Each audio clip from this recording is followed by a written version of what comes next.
Hello everyone, now we continue looking at more games from the Challenger section of Tata Steel 2024. And now we have a game between Divya Deshmukh with the white pieces and Jaime Santos with the black pieces. Let's check out the game. We have d4 and knight f6, c4 and e6, knight c3 and bishop b4. The Nimzo-Indian is on the board. And e3. Castles, bishop d3, d5, a3, pushing that bishop away, but bishop takes, b takes, and d takes c4. We make that light square bishop move twice in this variation. Bishop takes c4 and c5. Knight e2, developing and strengthening the center, and queen c7, potentially threatening that bishop, and bishop comes back to d3. Knight c6, white castles, e5 now. Knight to g3, rook t8. There's a lot of pressure in the center now. But knight h5, we want to activate our queen and transfer it to the king side. There's knight takes and queen takes and h6. Rook b1, putting pressure on that semi-open file. And here c takes d4 is quite reasonable. We try to ease some of the tension, and e takes, with ideas of unleashing that bishop on c1, and queen d6 should have to be played, because if e into d4, then bishop h6 is very strong. And g takes and queen h6. That's quite dangerous, so we don't want to go into something like that. So queen d6 would be quite reasonable, and rook e1, let's say, and then e takes d4 is fine, and bishop g5 is interesting, threatening that rook. Of course, you can't capture. Bishop g4 is a nice deflecting tactic, and queen takes and h takes and rook takes b7. This can be played. Very sharp, and a very sharp line which requires you to be very precise. However, after rook b1, slight inaccuracy in b6. Nothing too bad. It could have been played in a slightly different way. f4 here. We want to perhaps open the f file for the rook and allow a rook lift. E takes, and rook takes f4. Bishop e6 developing, bishop e4, putting pressure on that knight. Queen d7. Bishop goes to b2. It looks quite dead at the moment, but sooner rather than later, the pawns will move and then the bishop will come alive. Well, bishop c4.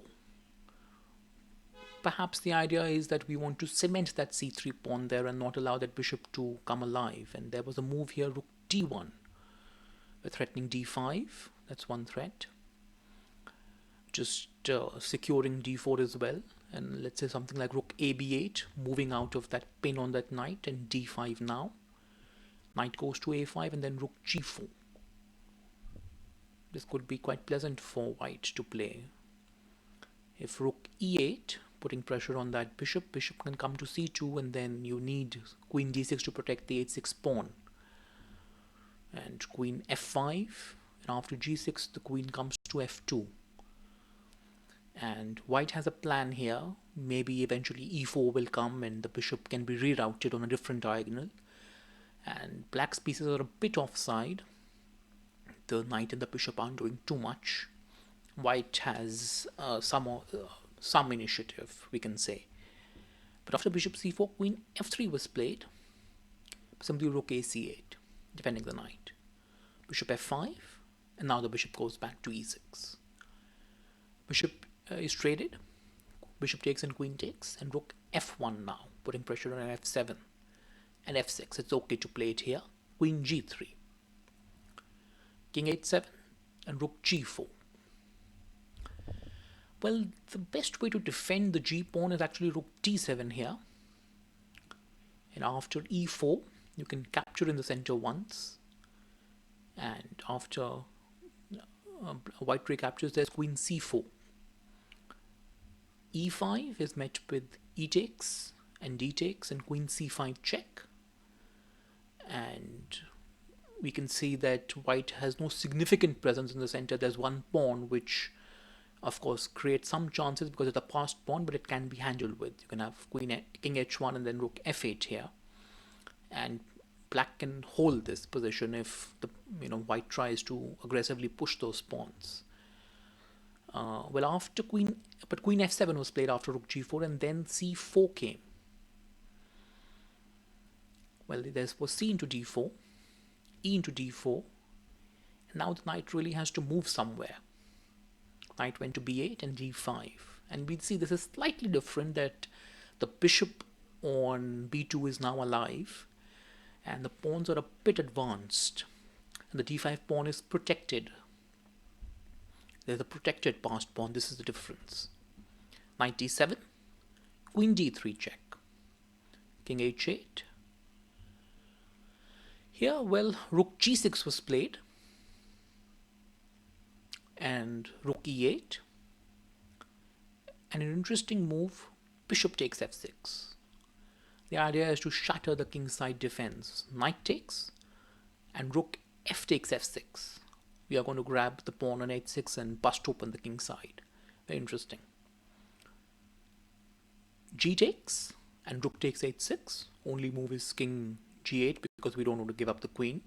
So queen g3 check. King f8, queen h4.